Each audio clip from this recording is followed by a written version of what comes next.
Merry Christmas, everyone, and yeah, I'm sorry that all you're getting over break is the Christmas special, but I realized that's probably all that I need to do, and I just need to take to at the time of this recording, I'm still at school, but I'm about to go home, so I think I'll just record this, and then yeah, when it's Christmas time, I'll upload this, and guess who's making a return?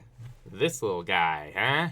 You didn't think I'd forget about him, right? But yeah, I figured all I need is just the New Testament for this one, and it's a little book I can read. So, yeah, what will we be doing in this episode? I will be reading to you and exploring how Jesus came to be.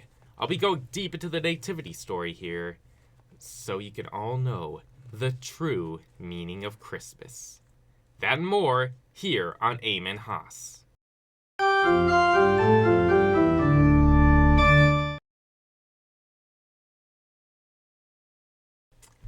Merry Christmas, traveler. I am Ian Haas, and I'd like to welcome you to another episode of Amen Haas.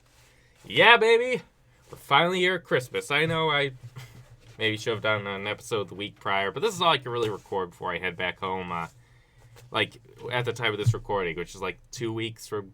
Actually, no, it's 1 week from Christmas. Oh, never mind my intro then. I guess this will be perfect, right? I'll just put this out at Christmas, 1 week from now. I'll just be putting it out. Well, actually be Christmas Eve. Maybe I should put it out on Christmas Day, but I don't know. Either works, I suppose. Yeah, but they're not going to be Sunday, though, so there is that. But who cares, right? I'm 22 now. Yesterday was my birthday. December 16th is my birthday. I'm 22 now, and, it's really given me a lot of wisdom, It's soon we'll be approaching, actually, our first anniversary of Amen Haas. I know we haven't done a lot of episodes, but, the ones we've done, they've been pretty good, I think I'll get better at this stuff. And, anyway, enough chit-chat. In this book, I have the New Testament, and we're going to start right at the beginning, at the first chapter of the first book, the book of Matthew. I'm going to tell you all about the story and birth of Jesus Christ and why we celebrate Christmas, what the true meaning of Christmas is, Not about presents or Santa or fancy lights or whatever, but about Jesus being born, so that means we're now saved. We got someone who's going to save us from our sins and deliver us from evil. Man, I just can't wait to get into it. So, here we go. Now, first the book goes into the genealogy, the family tree of Jesus. If you had an ancestry page, this is what it would say. 100% Levantine and Jewish, I may add. Yeah, he's so Jewish, he comes all the way from Abraham, the guy who, they call it Abrahamic religions, because, this is where it started. It started with Abraham, before David and Jacob and whatnot. There's Abraham. He gave us Isaac. And, yeah, that gave us Jacob, and then his brothers include Judah, who gave us Perez, and then Zerah by Tamar, and Perez was the father of Hezron, and Hezron the father of Ram, and then he gave us Aminadab. I'll have Texty put that up on the screen. Aminadab, and then the Nahshon, and then Salmon, not salmon, not the fish, Solomon, and then Boaz, and then Obed by Ruth, and then Jesse, and then Jesse gave us David, the king of Israel, the wonderful king. And then he gave us Solomon, and then he gave us Rehoboam, and it goes on a while, all the way until Jesus' father, who is Jacob. Yeah, this is a different Jacob than the one who gave us Joseph in his amazing Technicolor Dreamcoat, if you've seen that musical.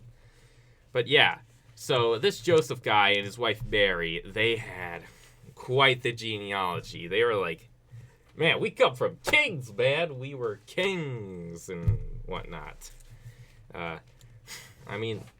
That's pretty crazy, right? Imagine if I found out I came from like a king. That would be so cool. But no one could have prepared them for the king that Mary would give birth to. Not just the king of any one nation, but of the world, of all of humanity. The true king that is Christ. And that little Christ is a baby boy named Jesus. So, when Mary had been engaged to Joseph, okay, it says, I was wrong. It says,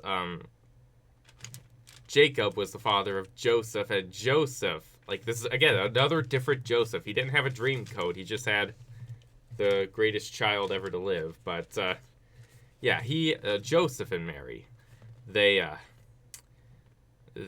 came together, and God came down to them and said that, no, Joseph, you didn't get Mary pregnant. I did. Yeah, wow. That's that's something to think about. Oh, jeepers. But, yeah. Mary got pregnant by God, and pregnant with a little baby boy named Jesus. And Joseph, son of David, he said, "Do not fear to take Mary as your wife, for that is conceived in her is from the Holy Spirit. She will bear a son, and you shall call his name Jesus, for he will save his people from their sins." All this took place to fulfill what the Lord spoken by prophet. Behold, the virgin shall conceive and bear a son, and they shall call his name Emmanuel, which means God with us. So that's it's like the church I go to is called Emmanuel Lutheran, and now I know why. So, as you know, Jesus was born in Bethlehem. You know that story, the nativity scene. You know, they can't find any inns or anywhere to stay, so Joseph and Mary, they have to go to a steeple, I think, or a manger. Not a manger. And then, right there, is where Mary gives birth, painfully, to the Son of God. He was born in a manger, guys. Like, you know, so if you were born in the fanciest of hospitals, don't worry about it, all right? If you were from home birth, you still had a better birth than Jesus, so don't ever care about where you were born. What you do with the gift of life is what's important. But, yeah. It was after this that many shepherds were told by the angel Gabriel, who appeared before them. It was like, hey, guys, I know you're scared to see a literal angel talking to you, but I swear this is good news, okay? You are saved from your sins now because Jesus is born. You should go see him. He's in Bethlehem. He's in a little manger. Yeah, I know that's weird, but trust me, you're gonna love it. So they all go, and they're like, oh my gosh, we got a savior on our hands. This is awesome. And then, eventually, King Herod, a man who was foretold of Jesus' birth, and that was not good for him. It served as a threat to his authority, in fact. So Herod demanded all the firstborns be killed, sort of like, you know, Moses' story, right? The Egyptians kill all the firstborns, right? But he was saved, and so was Jesus, but that's later in the story. But Herod, having heard about this, he first sent 3 wise men who all went to the manger to investigate. Like, oh, come on, guys. Is this guy really the Son of God? Come on. He was born in a manger.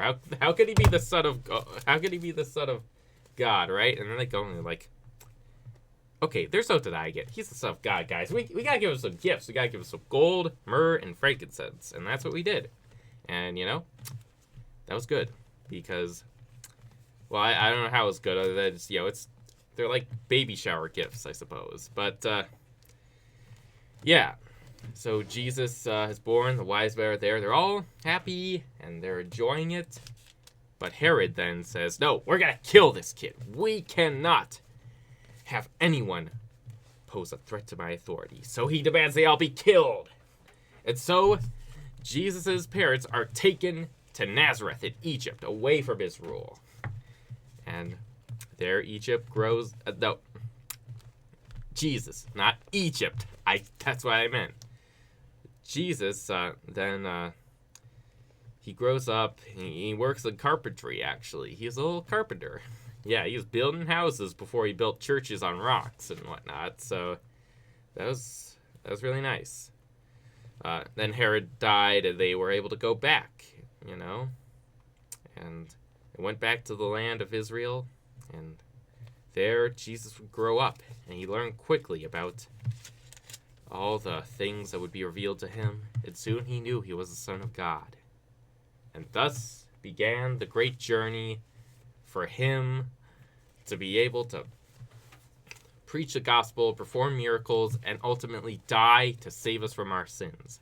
Jesus is our Savior. We are saved because of this man, all right? This little story right here, that is why we celebrate Christmas.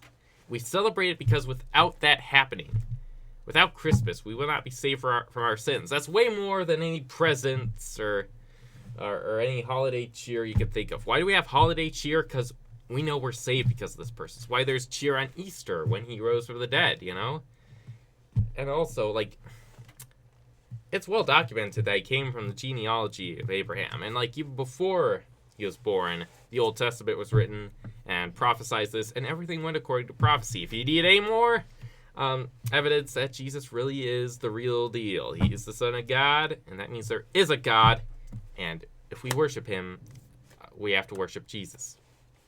And the best way we can do that is by honoring Jesus' birthday, which is Christmas. And that's what I'll be doing this year, and I hope the rest of you do. You can enjoy the, secular aspects of the holiday, but don't let it distract you from what you're supposed to be focusing on Christmas, and that is Jesus. Him being born and being joyful, right? Remember the stuff I talked about in the last episode with Advent. Hold true to that during this day, because this is the most important part of it.